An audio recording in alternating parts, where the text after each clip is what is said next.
கோவில்ல எனக்கு ரொம்ப ஆச்சரியமா இருக்கக்கூடியது என்ன அப்படின்னு சொல்லிட்டோம்னா, இங்க இருக்கக்கூடிய நிறைய புடைப்புச் சிற்பங்கள் தான். இங்க பார்த்தீங்கன்னா உங்களுக்கே தெரியும். ஓகே. சின்னதா தான் இருக்கு. அதாவது பார்த்தீங்கன்னா, என்னோட கையில இந்த சைஸ் தான் இருக்கு. ஆனா பார்த்தீங்கன்னா, இதுல அழகா பார்த்தீங்கன்னா, நமக்கு வந்து ஒரு எருமையோட உருவம், அதே மாரி யானையோட உருவம் சொல்லிட்டு நிறைய யாழிகள் அப்படின்னு சொல்லிட்டு அவ்ளோ அருமையா பார்த்தீங்கன்னா, இங்க வந்து சிற்பங்கள் அப்படின்றது பண்ணியிருக்காங்க. அதுவும் முக்கியமா தெரிஞ்சுக்கோங்க. இது ஆர்க்கியாலஜிக்கல் சர்வே ஆஃப் இந்தியா. அதாவது ஏஎஸ்ஐ அப்படின்ற ஒரு அமைப்பால பாதுகாக்கப்படுகின்ற ஒரு தொல்லியல் தலமாகவும் பார்த்தீங்கன்னா, இத வந்து நம்ம எடுக்கலாம். ஏன்னா, அந்த அளவுக்கு பார்த்தீங்கன்னா, இந்த கோயில் வந்து ரொம்ப பீஸ்ஃபுல்லா இருக்கு. ரொம்ப அமைதியாவும் இருக்கு. அதே மாரி நிறைய சிற்பங்கள் இருந்து நம்மளுக்கு தெரிஞ்சுக்க முடியுது. அதுக்கு மேல பார்த்தீங்கன்னா, இங்க அப்படியே பாருங்க. நிறைய கல்வெட்டுகள் அதாவது பாத்தீங்கன்னா எக்கச்சக்கமான வட்டெழுத்துக்கள் அப்படின்றது இந்த இடத்துல இருக்கு. ஏன்னா நம்ம தமிழி அப்படின்றதான் பார்த்தீங்கன்னா கிட்டத்தட்ட சங்க காலத்துல இருந்து நமக்கு வந்து நிறைய கல்வெட்டுகள் கிடைக்குது.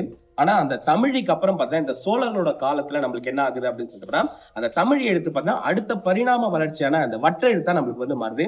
இங்க இருக்கக்கூடிய கல்வெட்டுகள் மற்றும் எழுத்துக்கள் எல்லாமே எதுல வந்து எழுதியிருக்காங்க அப்படின்னு சொல்லிட்டு வட்டெழுத்துக்கள் தான் எழுதியிருக்காங்க.